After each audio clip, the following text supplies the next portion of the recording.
मोहम्मद शुएब हसन कादरी कर्नाटक से सवाल पूछते हैं कि हमारे इलाके में सुन्नी गोश्त के मसले में बहुत बेएहतियाती करते हैं। यहाँ तक कि बदमज़हब और हिंदू के यहाँ से भी गोश्त ख़रीद लेते हैं कि दुकानदार कहता है कि गोश्त हलाल है। इसीलिए इस सिलसिले में हमारी शरई रहनुमाई फरमाएं। देखिए, गोश्त के बारे में शायद इससे पहले भी मैंने बड़ी तफसील से कुछ अर्ज़ किया था। आज फिर उसे समाअत फरमा लें कि गोश्त में असल जो है वो हुर्मत है। गोश्त के अलावा और जो चीज़ें हैं उसमें असल क्या हिल्लत है, हलाल होना। जैसे पानी है, पानी रखा हुआ है, जब अगर आपको नहीं मालूम है कि ये नापाक है तो आपके लिए पाक है। कोई और चीज़ है, उसके हलाल और हराम, उसके हराम होने का पता नहीं है, तो असल उसकी इबाहत है, वो हलाल है। लेकिन गोश्त में असल क्या है? हुर्मत, हराम होना। अब वो हराम होना उसकी असल है। और ज़कात शरई यानी शरअन ज़बह करना, बिस्मिल्लाह अल्लाह अकबर पढ़ करके जानवर ज़बह किया तो अब वो हलाल हुआ। पहले क्या है? वो हराम है। अरे भाई, जानवर खड़ा हुआ है, उसकी एक टांग, सोचो कि क्या इतना बड़ा जानवर जो है वो एक दिन में कोई खा सके, लाजे ऐसे शुरू करो, एक टांग एक दिन, दूसरी टांग एक दिन, एक टांग काट के ले गए उसको। तो ये क्या है? वो टांग काट कर ले आएंगे आप, जानवर को ज़बह नहीं किया, तो ये टांग हलाल है कि हराम है? हराम है ना। असली असल पे बात ये असल गोश्त का हुक्म ये है कि वो हराम है। और ज़कात शरई से यानी बिस्मिल्लाह अल्लाह अकबर पढ़ करके उसको ज़बह करते तो अब वो गोश्त हलाल होता। इसको गौर से सुनिए। जब हमने बिस्मिल्लाह अल्लाह अकबर पढ़ के ज़बह किया, किसी भी मुसलमान ने ज़बह किया बिस्मिल्लाह अल्लाह अकबर पढ़ के, तो वो अब वो गोश्त जो हराम था इस ज़कात शरई की वजह से क्या हो गया? हलाल और पाक हुआ। और जैसे ही इस ज़कात शरई में शक पैदा हुआ फिर हुर्मत लौट आएगी। जैसे ही इसमें शक पैदा होगा तो अब हुर्मत जो असल है वो लौट आएगी। और असल क्या है? हराम होना। तो अब शक कैसे पैदा होगा कि किसी काफिर के कब्जे में, मुसलमान ने ज़बह किया लेकिन किसी काफिर के कब्जे में गोश्त है और वहाँ कोई मुसलमान निगरान नहीं है, कोई मुसलमान निगरान नहीं है, सिर्फ काफिर है। तो अब यहाँ शुबा पैदा हो गया कि पता नहीं ये ज़बह जो है मुसलमान ने किया है कि काफिर ने किया। और चूँकि ये ज़बह करना होना ये दीनी मामला है, इसमें काफिर की खबर मोतबर नहीं होगी।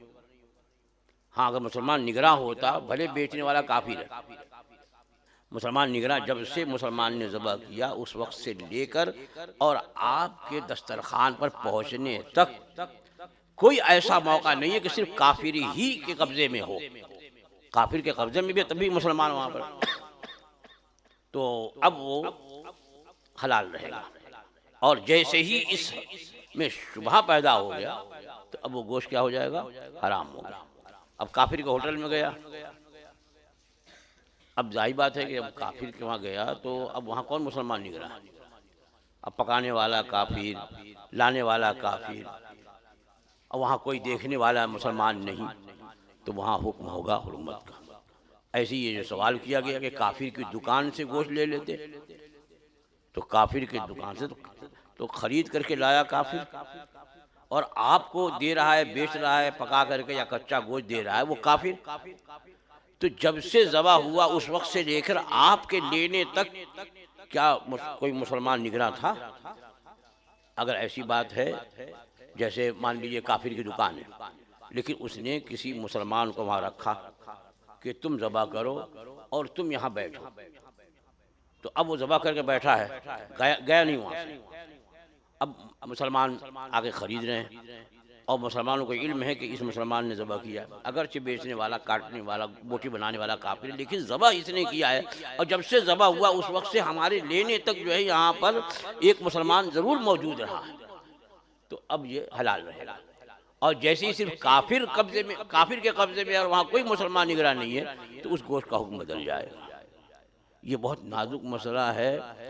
इस सिलसिले में लोग बड़ी लापरवाही बरतते हैं कि अरे शख्स से हुक्म नहीं होता है, हर के बारे में अच्छा गुमान करो। तो अच्छा गुमान कर करके जो है वो गटागट जो मारे जाते हैं, और ये नहीं जानते कि जो लुक़मा हराम जा रहा है उससे खून कैसा बनेगा, तबीयत कैसी बनेगी, और फिर फितना फसाद पैदा होंगे, अकायद कमज़ोर होते हैं। ग़िज़ा की बड़ी अहमियत है, इसलिए बुजुर्गान दीन कि आप ज़माने में पढ़िए तो उन लोगों ने ग़िज़ा के सिलसिले में किस कदर एहतियात बरती। हम अगर इतनी एहतियात करें तो आज अक्सर लोग भूखे रह जाएंगे। अब ये लोग जाते हैं हज के लिए, उम्रे के लिए, वहाँ दनादन जो है वो फ्राई और चाँप फ्राई और ये फ्राई, यहाँ तक के जो है तीतर फ्राई, बटेर फ्राई। अरे ये तीतर बटेर किसने ज़बह किया? वहाँ तो हमें पूरे अरब में कहीं तीतर नहीं दिखता, बटेर नहीं दिखता। वो सब आ रहे हैं कहीं अफ्रीका, ऑस्ट्रेलिया, कहाँ से। अब वो ज़बह हुए तो ज़बह होने के बाद से लेकर के आपके प्लेट में आने तक क्या मुसलमान निगरान रहे? यहाँ तीतर मारे जा रहे हैं। और अगर वहाँ उनसे पूछ लो भाई कि ज़बह है, अरे क्या इसमें पढ़ते हुए, खाने से मतलब है, माज़अल्लाह रब्बिल आलमीन, थोड़ी देर की लज़्ज़त के लिए, वरना पेट में जाने के बाद सब तो वही हो जाता है। तो इसलिए गोश्त के मामले में बहुत ज़्यादा एहतियात चाहिए, वरना अगर आपने एहतियात नहीं की तो हो सकता है कि आप जो लुक़मा ले रहे हैं वो हलाल के बजाय हराम।